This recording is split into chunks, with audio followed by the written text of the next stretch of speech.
Hello student, मैं संजय चौहान, भूगोल का अध्यापक। आज हम बच्चों क्लास 12 का लेसन नंबर 3 जनसंख्या, वितरण, घनत्व एवं वर्दी टॉपिक के बारे में अध्ययन कर रहे हैं। बच्चों, हमने जो पिछला वीडियो लिया था उसके अंदर हमने जनसंख्या वर्दी के महत्वपूर्ण जो बिंदु थे उसके बारे में पढ़ा। आपने देखा बच्चों, जनसंख्या वर्दी के लिए जो महत्वपूर्ण जो कारक आपने देखे थे उनमें से सबसे पहले था मृत्यु दर में गिरावट। क्या था? मृत्यु दर में गिरावट। दूसरा था भरण पोषण। जीवन के अंदर यदि व्यक्ति को पूर्ण रूप से भरण पोषण की प्राप्ति हो तो भी जनसंख्या में क्या होती है? वृद्धि। तीसरा था शांति और सुरक्षा। क्या था? शांति और सुरक्षा।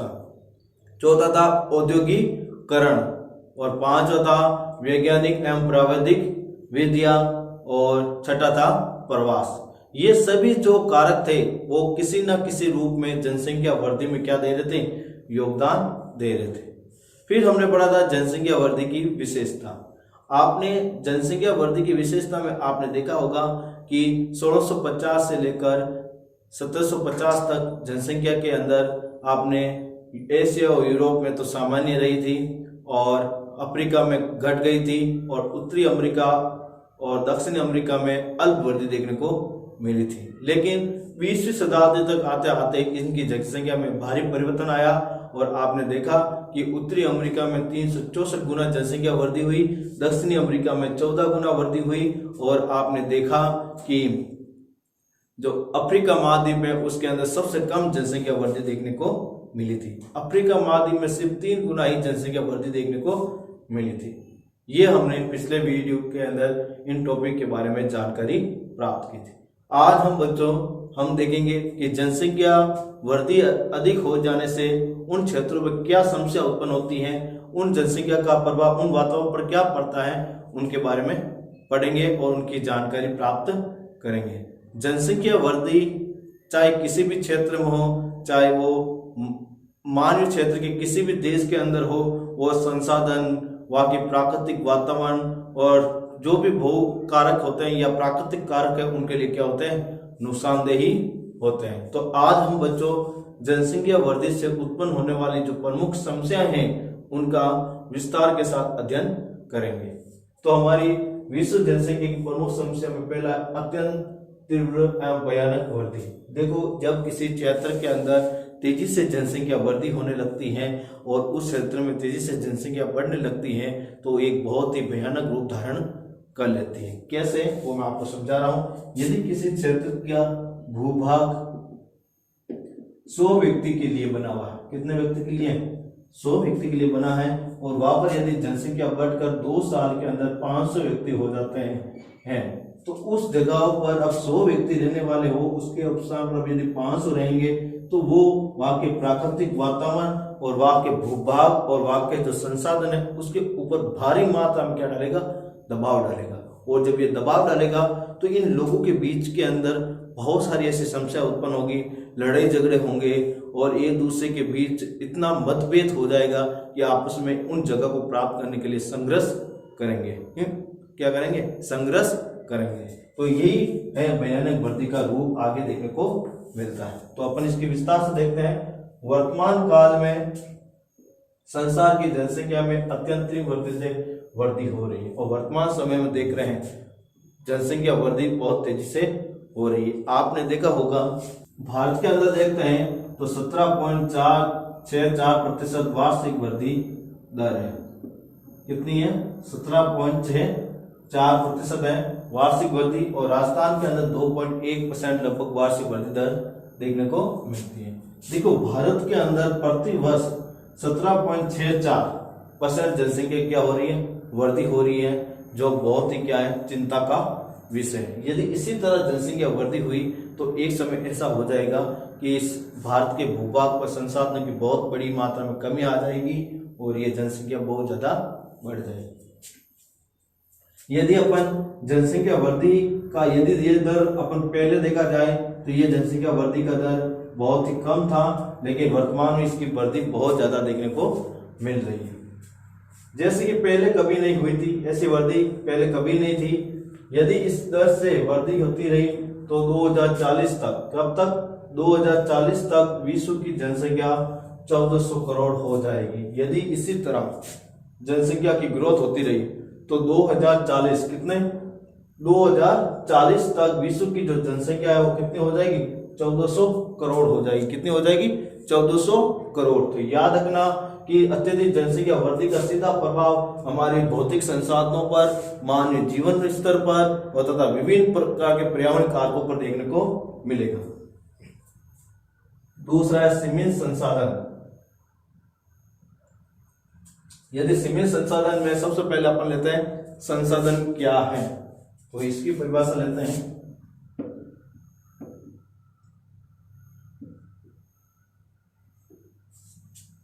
संसाधन क्या है इसकी परिभाषा अपन लेते हैं। संसाधन की यदि परिभाषा लेते हैं तो यह परिभाषा वे सभी पदार्थ जो मनुष्य की आवश्यकताओं की पूर्ति करता है।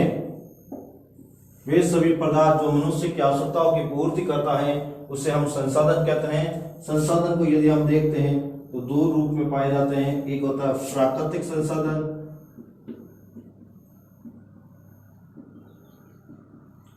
एक होता है मानवीय संसाधन।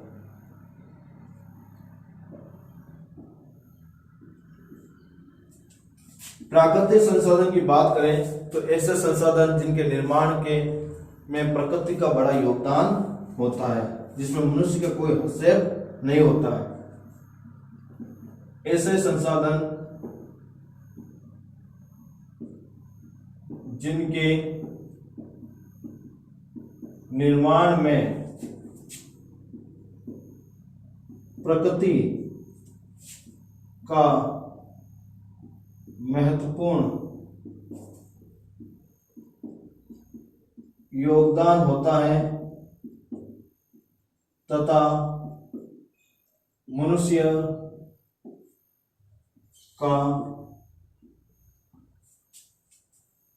का उसमें कोई योगदान नहीं होता। मनुष्य का उसमें योगदान नहीं पाया जाता है। ऐसे संसाधन जिनके निर्माण में प्रकृति का महत्वपूर्ण योगदान होता है तथा मनुष्य उसमें योगदान नहीं पाया जाता है, मनुष्य का उसके निर्माण में योगदान नहीं पाया जाता है, तो उसी को हम क्या कहते हैं प्राकृतिक संसाधन। तो मानवीय संसाधन क्या है, तो ऐसे संसाधन जिनके निर्माण में प्रकृति का योगदान ना होकर मनुष्य निर्मित होता है, मनुष्य निर्मित या मानव निर्मित होते हैं, उसी को हम क्या कहते हैं मानवीय संसाधन। देखो प्राकृतिक संसाधन सीधी भाषा में वो देखे जाए तो प्रकृति के द्वारा बने हुए होते हैं, और मानवीय संसाधन जो मानव के द्वारा बने होते हैं। जैसे कोयला है, पेट्रोलियम है, ये क्या है प्राकृतिक संसाधन। जबकि पंखा है, कूलर है, एसी है, ये क्या मानवीय संसाधन जो हमारी आवश्यकता की क्या करता है पूर्ति करता है। अब अपन इसको लेते हैं जिन प्राकृतिक संसाधनों से जनसंख्या को भरण पोषण प्राप्त हो रहा है उसकी मात्रा निश्चित है, और जिन प्राकृतिक संसाधनों से मनुष्य की आवश्यकता की पूर्ति होती है, मनुष्य का भरण पोषण होता है, उसकी मात्रा क्या होती है बहुत ही कम होती है, और समय के साथ वो क्या होते हैं समाप्त होने वाले होते हैं, वो सीमित होते हैं। जबकि मानव निर्मित जो संसाधन होते हैं वो समय के साथ समाप्त नहीं होते और उसकी मात्रा भी निश्चित नहीं होती है। जैसे कि अपन देखते हैं प्राकृतिक संसाधन के बारे में मैंने आपको पहले ही बता दिया है, और मानव निर्मित संसाधन क्या होता है उसके बारे में मैंने आपको बता दिया। तो प्राकृतिक संसाधन है वो जीवन के निश्चित पैमाने पर होते हैं, जैसे पेट्रोल है, कोयला है, यूरेनियम है, ये सब क्या है प्राकृतिक संसाधन के भाग है। जिनकी मात्रा क्या होती है बच्चों, निश्चित होती है, और जो कि मानवीय संसाधनों की मात्रा निश्चित नहीं होती है उसको आवश्यकता के अनुसार बढ़ाया या घटाया भी जा सकता है।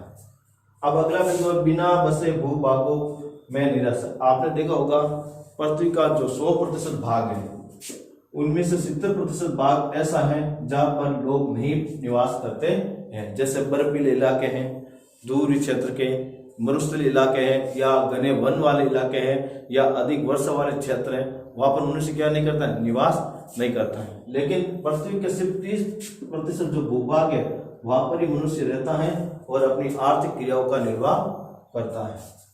पृथ्वी के बिना बसे हुए भूभागों का क्षेत्रफल पृथ्वी के समस्त क्षेत्रफल का 70% है, और पृथ्वी पर बिना बसे हुए लोगों का जो क्षेत्रफल है वो पृथ्वी का कितना प्रतिशत भाग है, 70% भाग है। 70% भाग के ऊपर मनुष्य निवास नहीं करता है, बल्कि 30% भाग पर ही क्या करता है, मनुष्य निवास करता है। इसका मतलब पृथ्वी के 3 भाग और 1 भाग को अलग कर दे तो 3 भाग पर ही जनसंख्या नहीं पाई जाती है और 1 भाग पर जनसंख्या पाई जाती है। एक विचारक थे, आपको पता हो तो, जॉर्ज बी क्रेसी। उन्होंने क्या कहा था कि पृथ्वी की जो 90% जो जनसंख्या है वो कितने % भाग पर पाई जाती है, 10% भाग पर पाई जाती है, और 10% जो जनसंख्या है वो कितने % भाग पर पाई जाती है, 90% भाग पर पाई जाती है। ये बात की थी जॉर्ज बी क्रेसी ने। इसका भी मतलब ये हुआ कि बच्चों अधिकांश ऐसे भूभाग है जहाँ जनसंख्या कम पाई जाती है और बहुत से ऐसे भूभाग है जहाँ जनसंख्या अधिक है, क्षेत्रफल क्या है, कम है। इस प्रकार भविष्य में भी मानव निवास होने या बढ़ने की आशा नहीं, और यदि ये 70% भूभाग इतने वन्य है, कटीली झाड़ियां युक्त है और वन्य युक्त है, मरुस्थलीय युक्त है या शीत युक्त है, इन पर यदि जनसंख्या को फ्यूचर में बढ़ाना चाहे या वापस बसाना चाहे तो भी ऐसा नहीं हो सकता। वितरण संकेंद्रित। अब इसमें देखते हैं विश्व के किन किन क्षेत्रों में कौन कौन सी जगह पर कितने प्रतिशत जनसंख्या पाई जाती है, उसको हम कहते हैं विकर्ण संकेंद्रित। अब विकर्ण संकेंद्रित के अंदर हम देखते हैं पृथ्वी पर जनसंख्या का वितरण सर्वत्र समान नहीं है। ये बात हमने पहले भी पढ़ी थी जब हमने जनसंख्या वृद्धि की विशेषता पढ़ी थी। तो पृथ्वी के ऊपर जो जनसंख्या का जो वितरण है वो सभी जगह एक समान नहीं है। कहीं पर जनसंख्या अधिक निवास करती है तो कहीं पर कम निवास करती है। जैसे एग्जाम्पल के रूप में आपको समझा देता हूं कि किस तरह ये जनसंख्या का वितरण अलग अलग प्रारूप में देखा आपने। विश्व की लगभग 3/4 जो जनसंख्या है वो 2 महाद्वीपों में निवास करती है, एशिया और यूरोप में। कहाँ निवास करती है, एशिया और यूरोप में, ठीक है। और विश्व की 15.4% जो जनसंख्या है वो कहाँ रहती है, अफ्रीका में। कहाँ रहती है, अफ्रीका में, ठीक है बच्चों। तो धीरे धीरे आप ऐसे देखोगे तो सभी महाद्वीपों के अंदर जनसंख्या एक समान नहीं है। तो आप और भी आप देखते हो तो एशिया महाद्वीप में यदि जनसंख्या की बात करें तो 372 करोड़ निवास करती है, और ओसेनिया के अंदर 3.1 करोड़ निवास करती है, यूरोप महाद्वीप के अंदर 36 करोड़ जनसंख्या निवास करती है। तो इस तरह आप देखोगे तो अलग अलग महाद्वीपों में अलग अलग जनसंख्या पाई जाती है। फिर देशों के आधार पर देखें तो विश्व में सबसे ज्यादा जनसंख्या चीन में पाई जाती है, उसके बाद भारत में पाई जाती है, और सबसे कम वेटिकन सिटी में पाई जाती है। ये सारी जनसंख्या के क्या है, असमान प्रतिशत। फिर आप भारत के अंदर देख लें तो उत्तर के जो मैदानी क्षेत्रों के अंदर जनसंख्या अधिक निवास करती है क्योंकि वह उपजाऊ कृषि योग्य भूमि है, जबकि पर्वतीय और पठारी क्षेत्रों के अंदर लोग कम निवास करते हैं। तो इन सभी कारणों को ध्यान में रखते हुए पृथ्वी के सभी जगह पर एक समान जनसंख्या नहीं देखने को मिलती है, उसके अंदर विभिन्नता देखने को पाई जाती है। केवल थोड़े से ही भाग पर ऐसे हैं जिनकी जनसंख्या संकेंद्रित है, और सिर्फ थोड़े से ही भाग पर सबसे ज्यादा जनसंख्या पाई जाती है। जैसे हमने पहले भी पढ़ा था ऊपर वाला, ये देखो सिर्फ 70% भूभाग है वहां पर जनसंख्या नहीं पाई जाती, केवल कितने % भाग पर, 30% भाग पर ही जनसंख्या निवास करती। अर्थात ये थोड़ा सा जो भाग है ये कितना % है, 30% है। कितना प्रतिशत है, 30%। 70% पर ऐसी जनसंख्या देखने को नहीं मिलती है। फिर आगे देखते हैं पृथ्वी के केवल 1/3 स्थलखंड पर संसार की 90% जनसंख्या निवास करती है। 1/3 भाग पर विश्व की कितने %, 90% जनसंख्या निवास करती है। 1/3 का मतलब होता है 10% भाग, पर लगभग विश्व की जो 90% है जनसंख्या वह निवास करती है, और केवल 90% भूभाग पर यदि देखते हैं तो विश्व की कितने परसेंट जनसंख्या निवास करती है? 10% जनसंख्या निवास करती है। ये बात अभी मैंने बताई थी, कौन किस भूगोल में लिखा था? जॉर्ज बी क्रेसी, इन्होंने ये बात कही थी कि यदि फ्यूचर के अंदर ऐसा पैमाना बहुत ही विनाशकारी हो सकता है। जनसंख्या में वृद्धि होने से जनसंख्या का भार पृथ्वी पर अधिक बढ़ता चला जा रहा है, और जनसंख्या की जिस तरह वृद्धि हो रही है, जिस तरह आज जनसंख्या बढ़ रही है, यदि फ्यूचर में इसी तरह बढ़ेगी तो ये पृथ्वी के ऊपर क्या रहेगा? भार बढ़ाएगी। भार बढ़ाने का मतलब यह नहीं कि उसके ऊपर जनसंख्या बढ़ जाए उसका वजन बढ़ जाएगा, नहीं। भार बढ़ाने का मतलब यह हुआ कि वहाँ के जो सीमित संसाधन है उसके ऊपर दबाव पड़ेगा। सीमित संसाधन के ऊपर क्या पड़ेगा? दबाव पड़ेगा। जैसे मान लो पहले 100 आदमी के लिए यदि भोजन है और वहां पर 200 आदमी आ जाए तो उस पर सीधा प्रभाव किस पर पड़ेगा? भोजन पर पड़ेगा। क्या 100 आदमी का भोजन 200 के लिए पर्याप्त होगा? नहीं होगा। तो इसमें आपस में क्या हो जाएगा? मतभेद हो जाएगा, झगड़े होंगे, लड़ाई झगड़े होंगे और प्रकृति को नुकसान पहुंचाएंगे। तो ये पृथ्वी के ऊपर दबाव का रूप देखने को मिलता है। फिर आप देखते चीन, जापान, कोरिया और पाकिस्तान, इंडोनेशिया आदि जनता का भरण पोषण का जीवन स्तर बहुत ही क्या है? नीचा। इन देशों का यदि जीवन स्तर देखा जाए तो कोई ज्यादा उच्च देखने को नहीं मिलता है, और अधिकतर ये प्राकृतिक के संपर्क में रहते हैं और इनका जीवन स्तर प्राकृतिक रूप में देखने को मिलता है। यदि विश्व मानचित्र के अनुसार देखा जाए कि ये देश कहाँ पर है तो इनको अपनी दशा देते हैं। अभी आपको पता चल जाएगा विश्व के अंदर ये देश कहाँ पर स्थित है। तो आपने देखा कि बच्चों जहाँ जनसंख्या अधिक होती है, जहाँ जनसंख्या अधिक होती है वहाँ के लोगों का जीवन स्तर भी क्या होता है? निम्न होता है। क्या होता है? जीवन स्तर भी क्या होता है? निम्न होता है। और जहाँ की जनसंख्या कम होती है वहाँ के लोगों का जीवन स्तर भी क्या होता है? उच्च देखने को मिलता है। क्योंकि उच्च जीवन स्तर को देखने को ज्यादा कारण ये होता है कि वहाँ के सभी लोगों को जो मूलभूत सुविधा मिलनी चाहिए वो प्राप्त हो जाती है, और मूलभूत सुविधा प्राप्त हो जाने के कारण उनका जीवन स्तर में क्या आ जाता है बच्चों? सुधार आ जाता है। और जीवन में सुधार आ जाने से उनके रहन सहन, खान पान, वेशभूषा, इन सब के अंदर देखने को सुधार मिलता है। तो ये सारी प्रवृत्ति सब किसके ऊपर है? जनसंख्या वृद्धि पर। यदि हम जनसंख्या वृद्धि को अपन कंट्रोल नहीं करेंगे तो जनसंख्या वृद्धि का जो सीधा प्रभाव है वो हमारे जीवन, हमारी पृथ्वी के ऊपर और हमारे जो महत्वाकांक्षी जो परियोजनाएं, योजनाएं, उनके विकास पर देखने को मिलेगी। तो हम विश्व के मानचित्र हम दर्शाते हैं, जैसे कि चीन यहाँ पर है, ये चीन का हिस्सा, ठीक है। फिर जापान, ये हो गया जापान। जैसे कोरिया, जापानी है कोरिया, ठीक है। फिर भारत, ये भारत,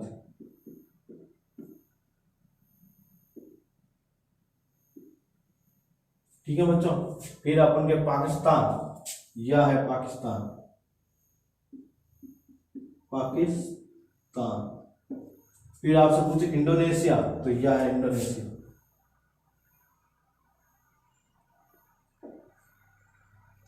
इंडोनेशिया,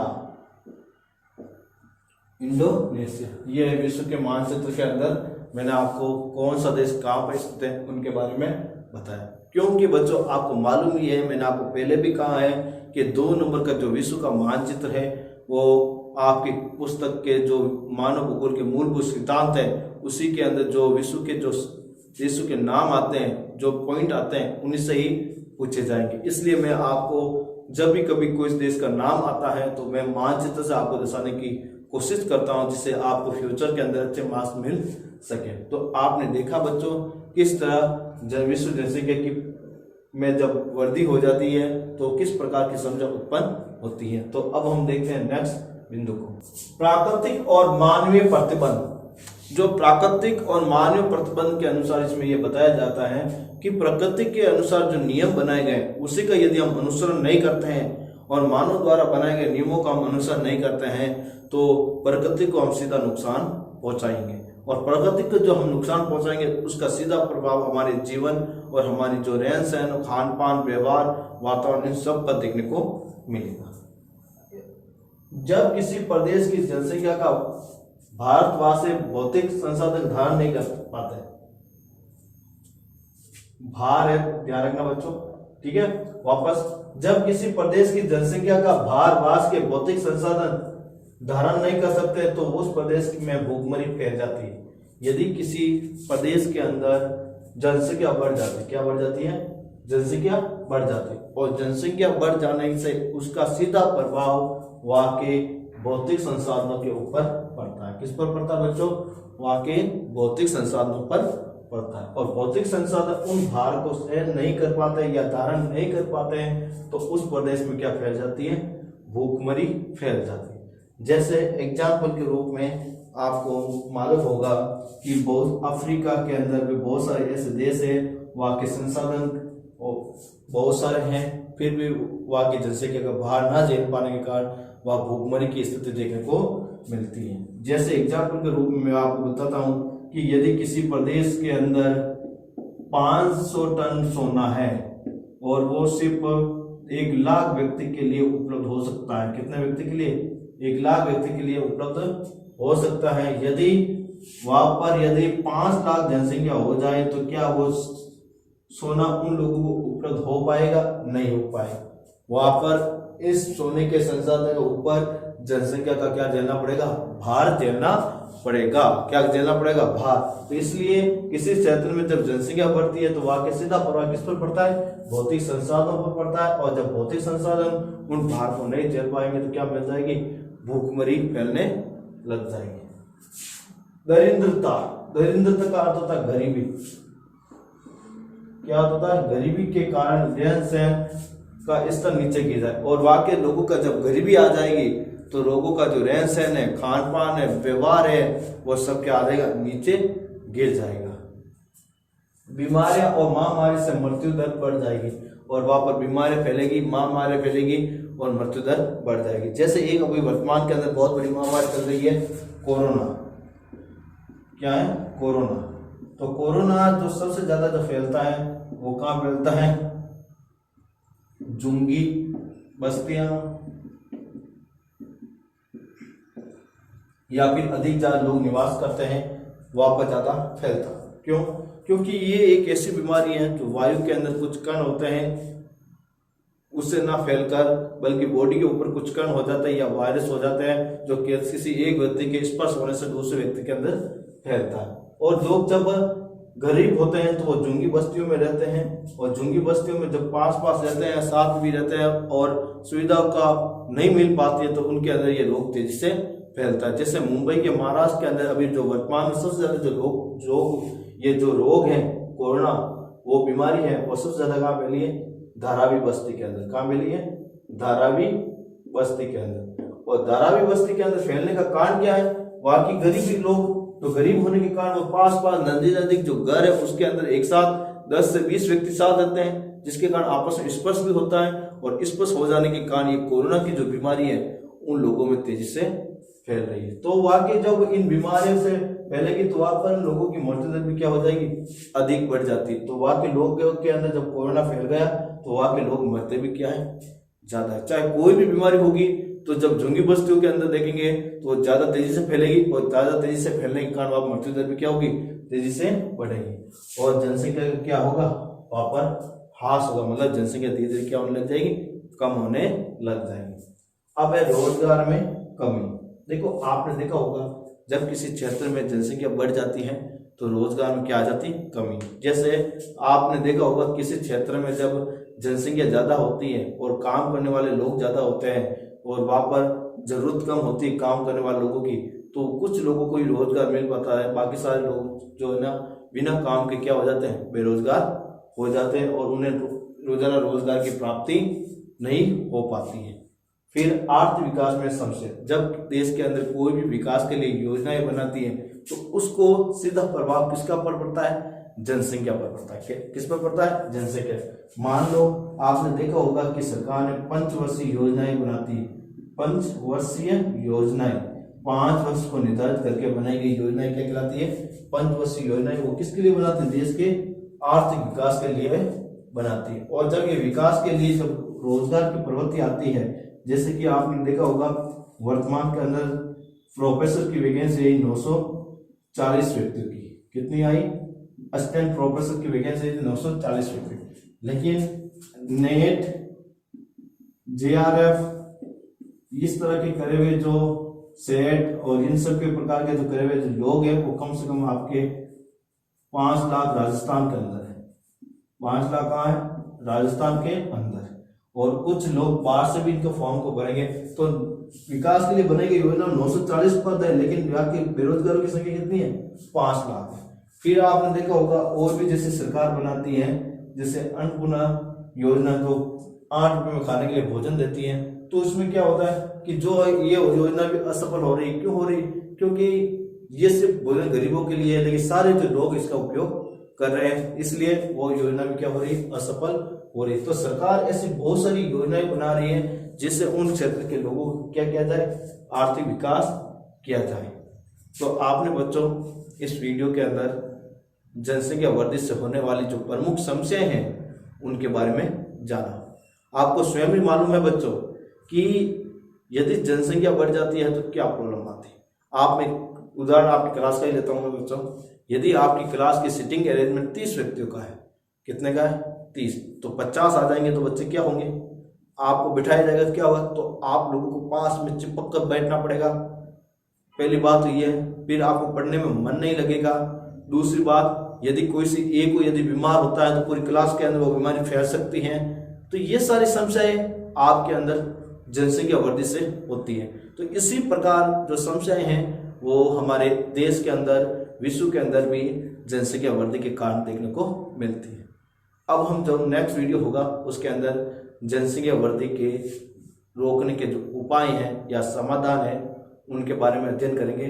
साथ में हम जनांग के संक्रमण सिद्धांत जो टॉपिक है उसके बारे में भी पढ़ेंगे और जनांग के संक्रमण सिद्धांत का प्रयोग किसमें किया जाता है, या तक कि इसमें यह भी देखेंगे कि जनांग के संक्रमण की अवस्थाएं कितनी हैं। उन अवस्थाओं का विस्तार के साथ अध्ययन भी करेंगे और उनकी जो महत्वपूर्ण बिंदु हैं उनके बारे में भी जानेंगे। Thank you.